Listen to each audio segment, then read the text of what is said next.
이전에 제가 어떤 시를 읽게 되었습니다. 그 시에서 뭐라고 얘기했냐면, 우리가 살아가는 동안 가장 먼 여행은 무엇이냐? 라는 내용이었습니다. 여러분들 가장 멀리 여행해 본 곳이 어디십니까? 대한민국에서는 제일 먼 곳이 남아메리카에 있는 우루과이라고 하죠. 이 지구 가운데로 이렇게 뚫고 들어가면 거기가 나온다고 합니다. 브라질이나 이곳까지 여행해 보신 분은 아마 제일 멀리까지 여행을 해보신 경험이라고 보겠습니다. 자, 그 시에서는 뭐라고 얘기하냐면, 우리 머리에서 가슴까지의 여행이다, 그렇게 얘기를 합니다. 머리에서 가슴까지 가는 이 여행이야말로 가장 먼 여행이다. 여러분들 무슨 말인지 금방 아시겠죠? 우리 지식이 들어왔을 때 이 가슴으로 이 지식이 다가와서 해야겠다, 실천해야겠다 라고 생각하기까지 그렇게 먼 여행을 해야 된다, 이런 말이라고 합니다. 바로 깊이 오늘 말씀에서 생각하고 행동하라는 말에서 이 생각을 한다는 것, 바로 그 지식이 내 진심으로 내 심장까지 다가와서 생각하는 것을 말한다고 할 수 있습니다. 저는 거기다가 제 개인적으로 시를 조금 더 덧붙였습니다. 그보다 더 먼 여행이 있는데, 이런 생각을 했습니다. 그게 바로 가슴에서 손발로 가는 여행입니다. 우리가 실천해야겠다라고 생각하고 깨닫는 그 마음이 실제로 손과 발에 익숙하게 가기까지는 머리에서 가슴으로 오는 것보다 훨씬 더 멀죠.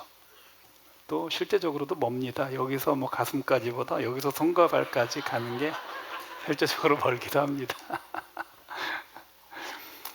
정말 먼 여행입니다. 이것은 바로 행동하다, 이런 말이죠.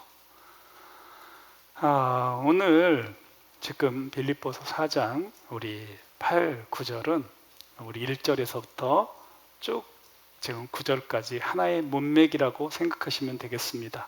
이제 1절에서 얘기했던 정말로 사랑하고 사모했던, 눈에 넣어도 아프지 않을 만큼, 보고 싶어서 상사병이 날 만큼 사랑했던 빌립보 교회에게, 그 빌립보 교회가 그 예수 그리스도를 닮을 때까지 풍성한 삶, 아주 높은 그런 그 성숙한 예수 그리스도를 닮은 그런 삶을 사는 데 있어서 아주 중요한 교훈과 경계, 이런 것들이 1절에서 9절까지 기록이 되어 있습니다. 그래서 이제 가르침과 그 경계의 마지막 부분이라고 생각하시면 되겠습니다. 그래서 여기 그 8절에 종말로는 finally라고 영어로 되어 있습니다. 그러니까 마지막으로라고 말은 이 편지를 마지막으로 장식하겠다는 것이 아니라, 내가 여러분들이 성숙해질 수 있는, 완전해질 수 있는 그런 몇 가지가 있다. 여러분들이 빌립보 교회 형제들이여, 요것만 주의해서 고치기만 한다면 당신들은 정말 흠과 티가 없는 그런 교회가 될 겁니다. 교인들이 될 겁니다. 이런 말입니다. 여러분들 이 8절에서 또 여전히 수미 쌍관 비슷하게 1절에서도 그렇고 8절에서도 그렇고 형제들아 라고 얘기합니다. 이것은 제가 히브리인들은 형제들아 하면 자매들도 포함돼서 우리가 읽을 수 있다고 말씀드렸습니다. 우리 보통 교회에서 이렇게 직분을 부르고 이런 일들이 많이 있는데요. 사실은 그 직분 이전에 우리들은, 여러분들이나 나나 우리 하나님 안에서는 그냥 형제 자매입니다. 한 분이신 우리 하나님 아버지 앞에 맏형 예수님, 맏오빠 예수님 그 아래에 우리는 모두가 다 동등한 평등한 형제고 자매들입니다. 굉장히 좋은 단어입니다. 형제요, 자매요 이렇게 부르는 것은 사실은 굉장히 아름답고 이것은 영적인 진정한 가족이라는 의미를 가질 때 부를 수 있는 겁니다. 굉장히 좋은 표현이죠. 그러면서 이제 사도 바울이 8절하고 9절에서 마지막으로 어떤 교훈을 하고 싶은지를 여러분들에게 이제 소개를 해드리고 싶습니다. 사실 8절은 제가 빌립보서를 읽을 때마다 굉장히 난해한 구절입니다. 이게 도대체 무슨 말인가 이런 생각을 했습니다. 오늘 여러분들에게 속 시원하게 설명을 해드릴 수 있을 것 같아서 좋습니다. 여러분들도 이 부분 읽을 때 이게 도대체 무슨 말인가 이런 생각이 좀 들지 않았나요? 역시 같은 가족이니까 생각도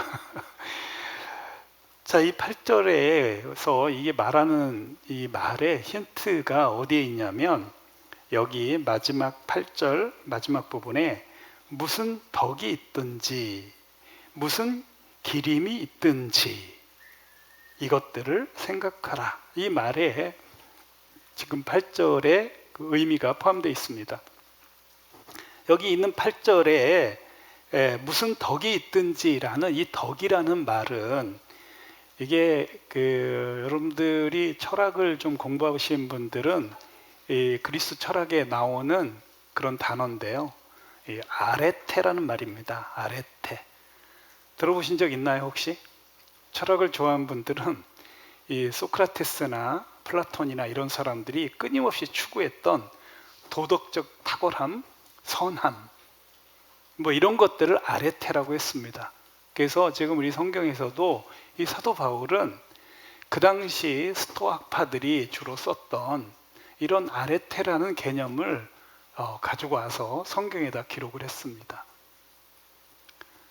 그러니까 지금 오늘 이 8절의 의미는 무슨 말이냐면 오늘은 좀 어려울 수도 있어요. 그런데 다음번에 이 9절을 우리가 말씀을 나누기 위해서는 굉장히 중요한 과정이라고 생각하시고 아주 집중해서 들으셔야 됩니다.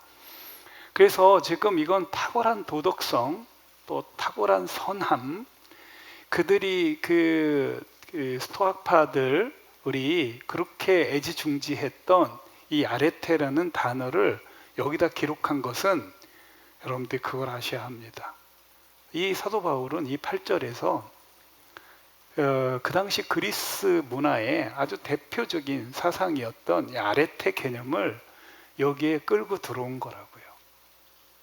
무슨 말이냐면 이 사도 바울은 그리고 그 뒤에 나오는 기릴 만한 기림 무슨 기림이 있든지라는 기림도 사실은 그 당시 칭찬할 만한 굉장히 칭송할 만한 이런 것들이라는 그 그리스에서 자주 쓰였던 선한 개념들이에요. 여기 덕이나 기림이나 이런 것들은 그 당시 그리스 문화에서 익히 썼던 그런 단어들이라고요. 사실 이것은 기독교적이라고 할 수가 없었던 거라 이 말이죠. 그 당시 그리스 문화를 대표하는 단어가 여기 아레테라든가 뭐 여기 기림이라고 하는 그리스어였다 이런 말입니다. 자, 그러면 여러분들 제가 힌트를 드렸으니까 지금 이 사도 바울은 지금 여기서 무슨 얘기를 하고 있냐면 그 당시 이교도라고 했던 그 이방인들이었던 그 빌립보 교회에 그들의 그 지역과 그 그리스의 민족과 그 나라의 독특한 문화와 또 독특한 선함들이 있다. 자, 여러분들 이게 무슨 말이냐면 자, 예를 들면 우리나라의 그 독특한 성향들이 있잖아요. 이 복음이라는 것 자체가 하나님께서 우주를 창조하시고 지구를 창조하시고 여러분들 각 민족과 나라를 만드셨어요. 그래서 우리 하나님께서는 어떤 계획을 가지고 계시냐면 이 복음이 그 문화 속에 들어갔을 때 그 문화에 선한 것들이 있다는 거예요. 그래서 복음이 더 풍성해지는 거예요. 여러분들, 그래서 옛날에 제가 학교 다닐 때 자주 우리 교수님 중에 한 분이 계속 강조했던 게 뭐냐면 기독교가 우리 한국 문화의 탁월한 한국 문화에 토착화돼야 된다, 이런 얘기를 자주 하셨어요.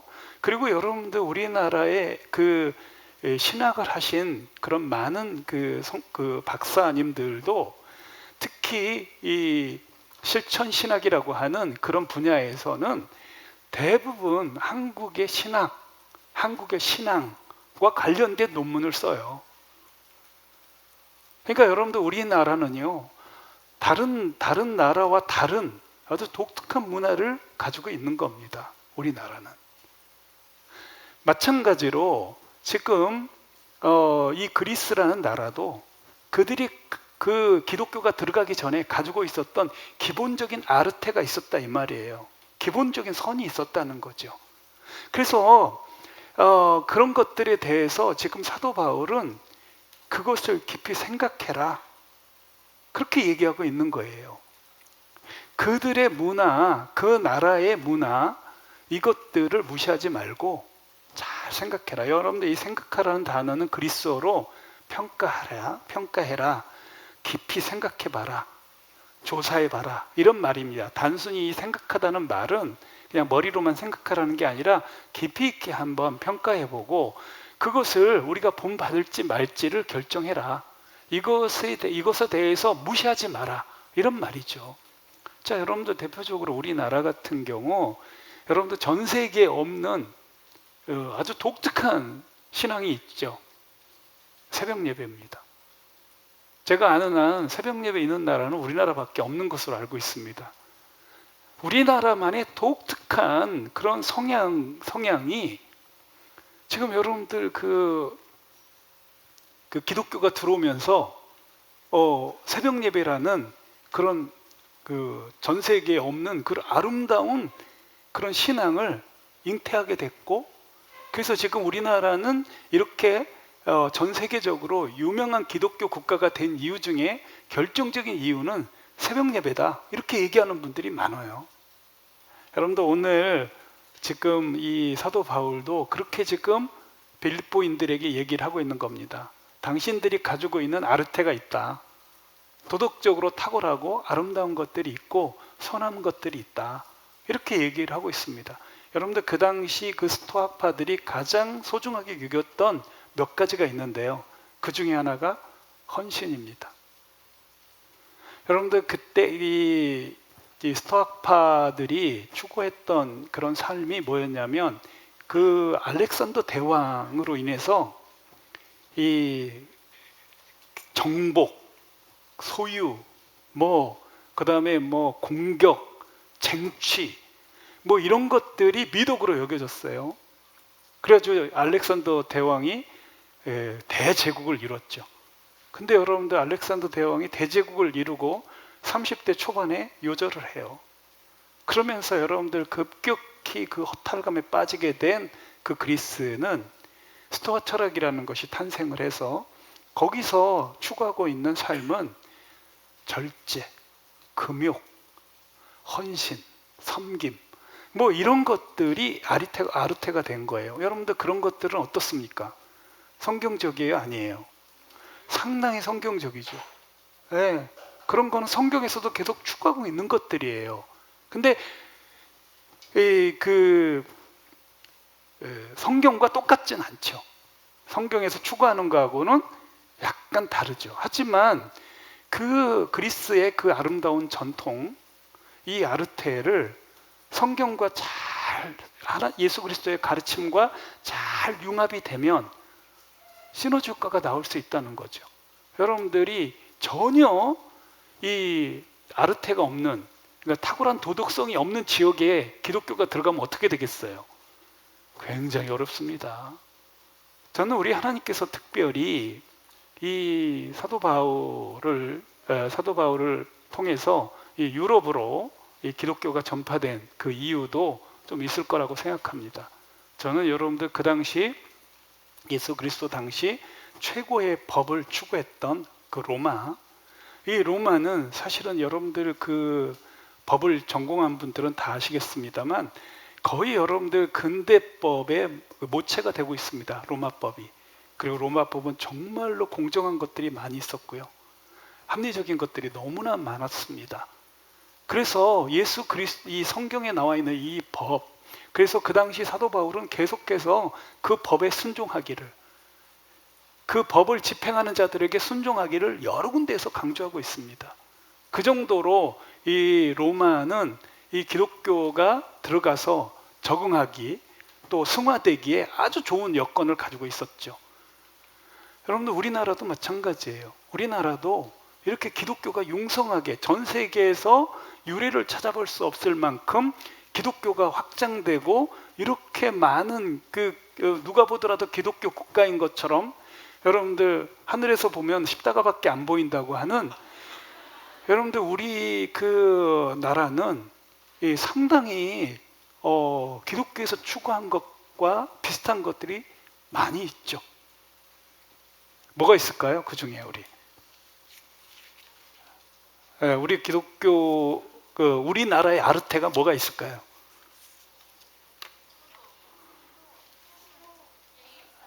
예?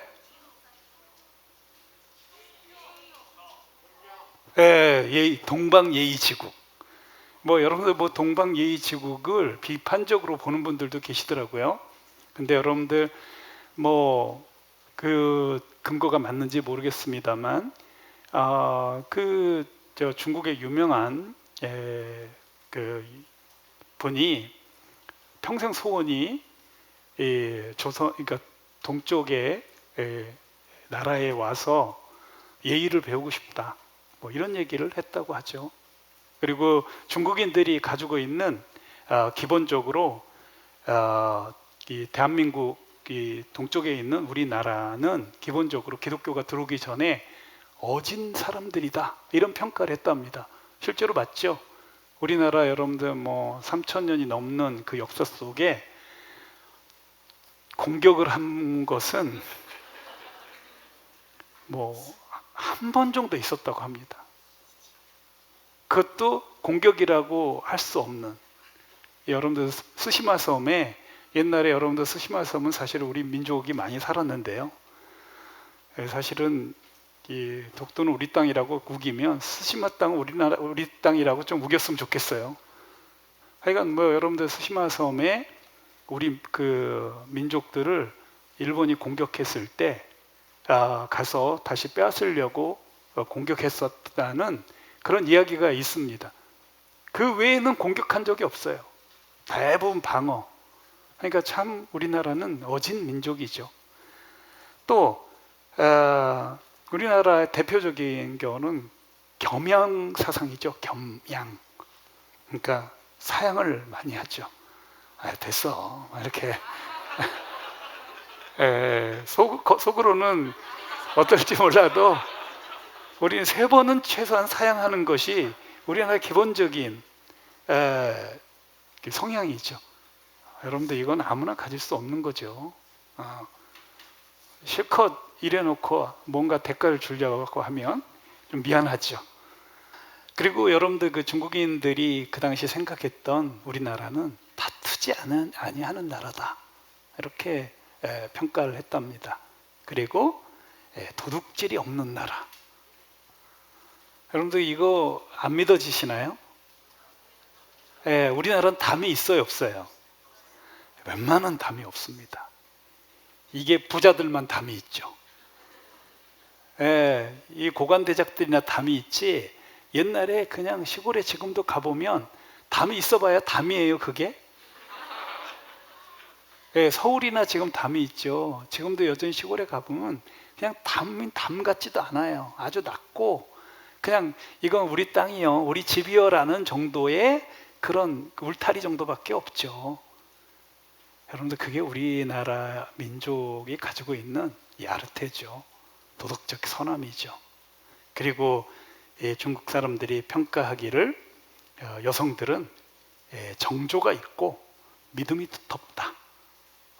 여성들의 아주 극찬을 했죠. 여러분들 이런 것들이 성경에서 얘기하고 있는 것과 상당히 비슷한 부분이 있어요. 그러다 보니까 여러분들이 대한민국은 기독교를 받아들이기가 쉬웠고 기독교를 이해하기가 쉬웠고 또 성경이 가르치는 진리가 굉장히 잘 맞는 옷처럼 이렇게 느껴졌던 거예요. 그래서 기독교 진리가 지금 우리나라에서 편만하게 펼쳐지고 있다 이런 말이죠. 여러분들 그리스도 철학이 발달한 나라였기 때문에 아마 상당히 이 기독교에서 추구하고 있는 특히 그 당시 이 스토아파들이 추구하고 있었던 이런 희생과 섬김과 금욕과 절제 이런 것들이 상당히 기독교를 받아들이는데 쉬운 그런 면들이 있었을 것이다. 이렇게 얘기를 하면서 사도 바울은 이 아르테를 얘기를 했습니다. 그래서 그 당시 독특한 그 그리스 문화를 여러분들이 예수님을 믿었다고 해가지고 완전히 이교적이라고 배척하지 마라. 이런 얘기를 했죠. 지금 사도 바울도 그러라고 하는 말이에요. 여러분들이 크리스찬이 됐다 하더라도 그 나라의 독특한 문화에 대해서는 존중할 줄 알아라. 깊이 생각하고 평가하고 판단해라. 그래서 그것을 받아들일 건 받아들이고 또 이것이 받아들이기 어려운 것들이라면 잘 여과해서 예수 그리스도의 가르침하고 잘 여과해서 승화시켜라. 이런 말이거든요. 자, 그래서 이 사도 바울은 여기서 여러 가지 그 당시 여러분들 스토아파에서는 이 악덕과 덕을 그 아르테 중에 좋은 아르테와 나쁜 아르테를 목록을 쭉 기록을 했거든요. 제가 뭐 그것까지는 여러분들 소개할 필요는 없을 것 같고요. 그런 것을 본받아서 지금 그 당시 그리스 그 빌립보 교회에 있었던 그 좋은 이 아르테 이것들을 지금 이 8절에서 소개하고 있는 거예요. 아시겠죠? 8절이 그런 내용이에요. 진짜 우리가 제가 이제 이 오스트리아에서 지금 이 메시지를 듣고 있을 텐데요. 여러분들 오스트리아에는 우리나라가 가지지 않는 그런 아름다운 전통과 아르테가 있어요. 기독교의 이 진리와 그것이 아름답게 잘 결합될 수 있도록 만들어가면 돼요. 그분들이.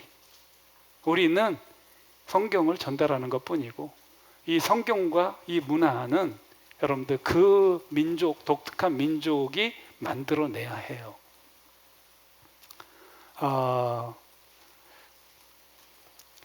그래서 여러분들 지금 그 당시 그리스 빌립보에 있었던 그 좋은 아르테를 지금 몇 가지 지금 소개하고 있어요. 첫 번째가 뭘까요?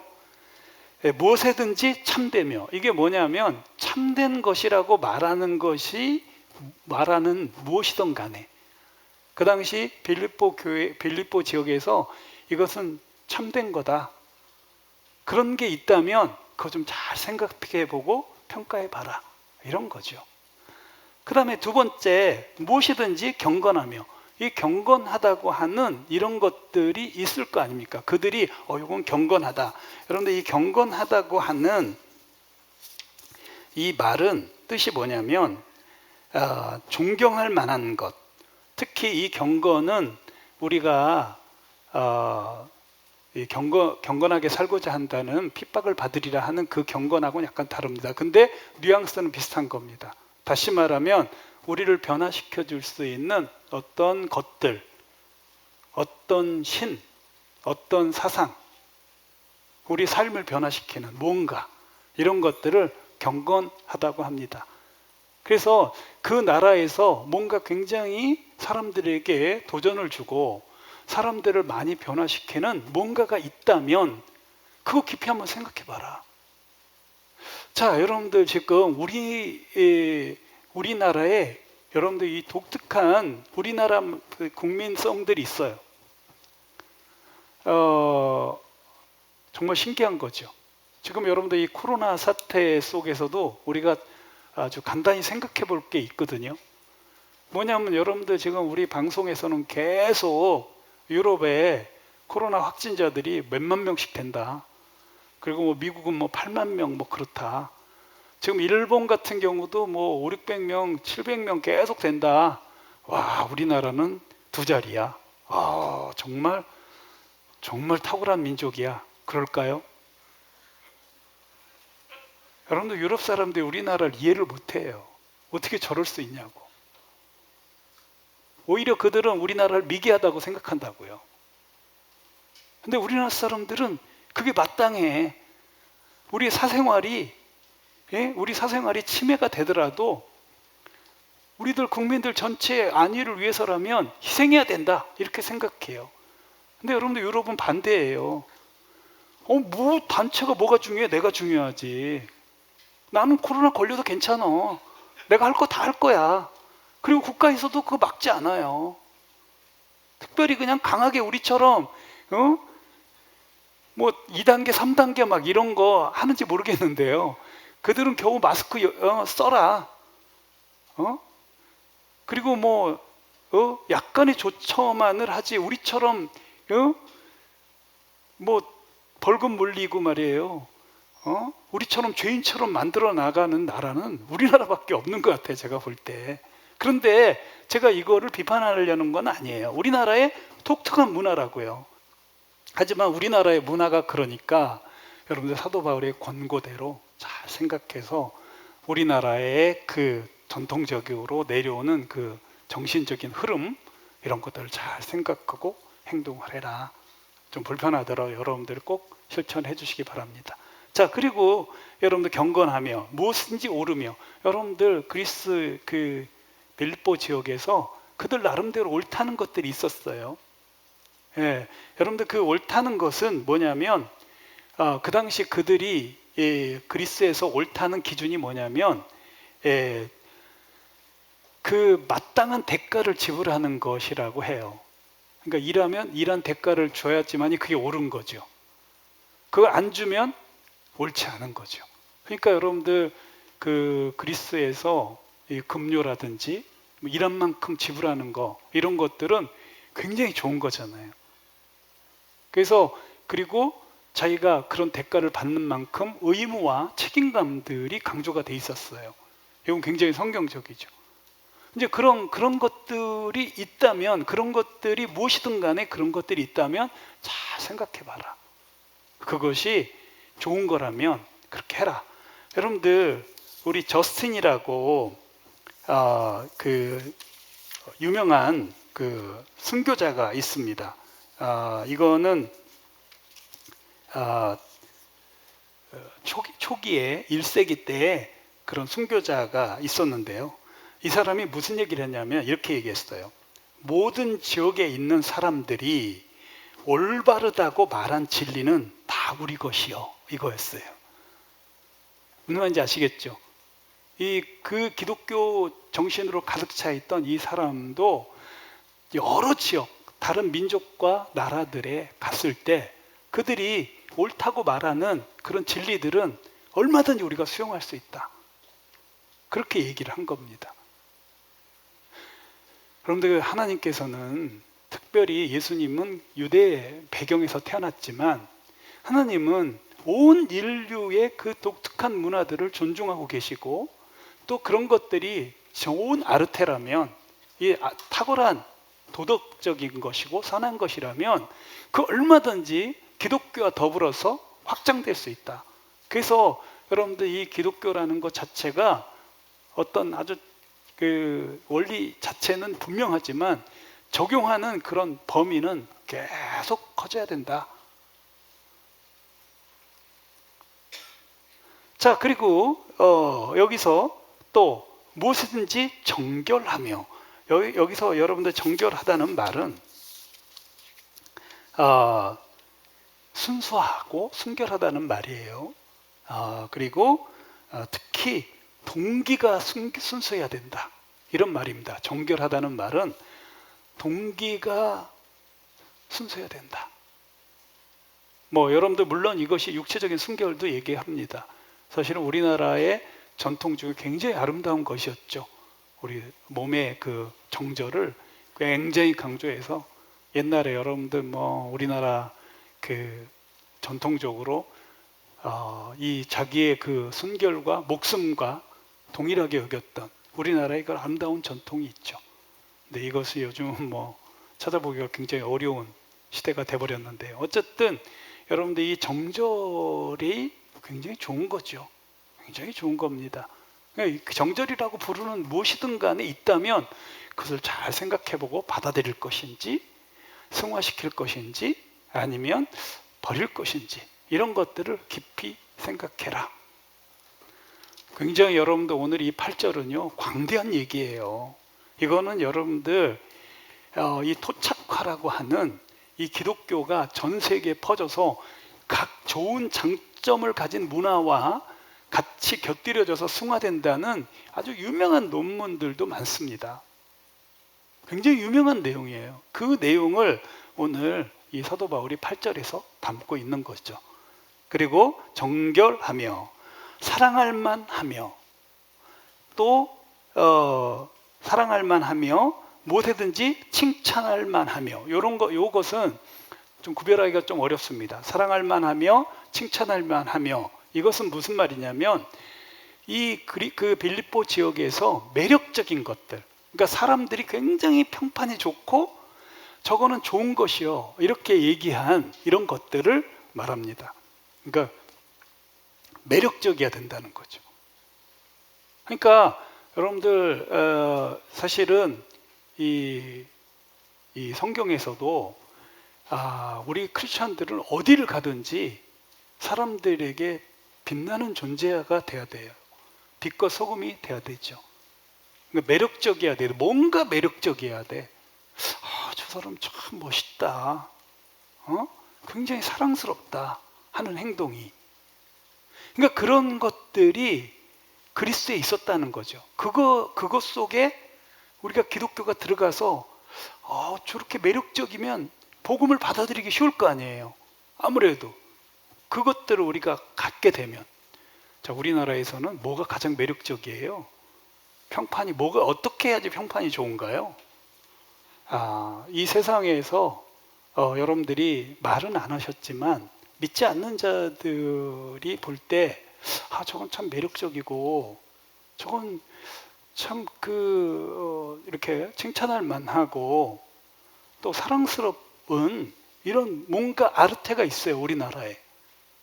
아까 제가 우리 형제들 얘기한 대로 우리 형제들 가운데 아주 양보심이 많은 사람들 있잖아. 이런 사람들이 그러면서 자기 일을 잘 해내는 사람들, 성실하게 하는 사람들, 불평불만 안 하고 성실하게 하는 사람들, 이런 사람들이 자기도 모르게 우리 형제들에게 집중을 받고 있고 또 이렇게 좋은 매력을 느끼는 것 같아요. 여러분들 이 8절은 오늘 정말 광대한 우리의 사고방식을 확장시켜주는, 우리가 문화를 어떻게 받아들여야 되는지, 더 나아가서 개인의 문화를 어떻게 받아들여야 되는지, 우리가 돕고자 하는 그 사람의 독특한 아르테가 있어요. 그것을 여러분도 송두리째 뒤집어 놓으려고 하면 안 돼요. 우리는 복음을 전하고 성경의 진리를 가르칠 뿐이지 그 사람들을 우리가 뭐 억어하려고 그러는 게 아니라는 것. 그래서 그 사람들의 독특한 성향들도 존중해 줘야 되는, 여러분들 가정에서도 사회에서, 직장에서, 학교에서 각 사람을 만날 때 그 사람의 독특한 문화, 근데 이거는 뭐 괜찮은 문화야, 그러면 받아주시고 이해해 주시고, 그것을 기독교에 어떻게 하면 이 성경의 진리와 연관해서 더 아름답게 할 수 있을까, 이런 것들을 여러분들이 아주 광대하게 생각하면서 한 주간을 폭넓게 사시는 거죠. 넓은 마음으로 포용하는 마음으로, 관용하는 마음으로 한 주간 사시기를 주님의 이름으로 축원합니다. 우린 멋진 사람들입니다. 우리는 좁은 사람들이 아니에요. 우리 하나님이 온 우주를 사랑하시고 온 민족과 나라를 사랑하시듯이 우리도 모든 사람들을 받아들이기 바랍니다. 그래서 우리 디모데전서 2장 4절 한 주간 여러분들 암송하시면서 우리 하나님이 원하시는 것은 모든 사람이 구원을 받고 진리에 아는 것이다. 우리 하나님의 그 광대한 모든 사람이 진리를 알고 구원받기를 원하시는 것이 우리 하나님의 그 큰 뜻이죠. 우리도 그런 큰 마음을 가지고 사람들을 대하고 문화를 대하고 누구든지 대하면 너무 멋질 거예요. 자, 우리 한 2, 3분 기도하겠습니다.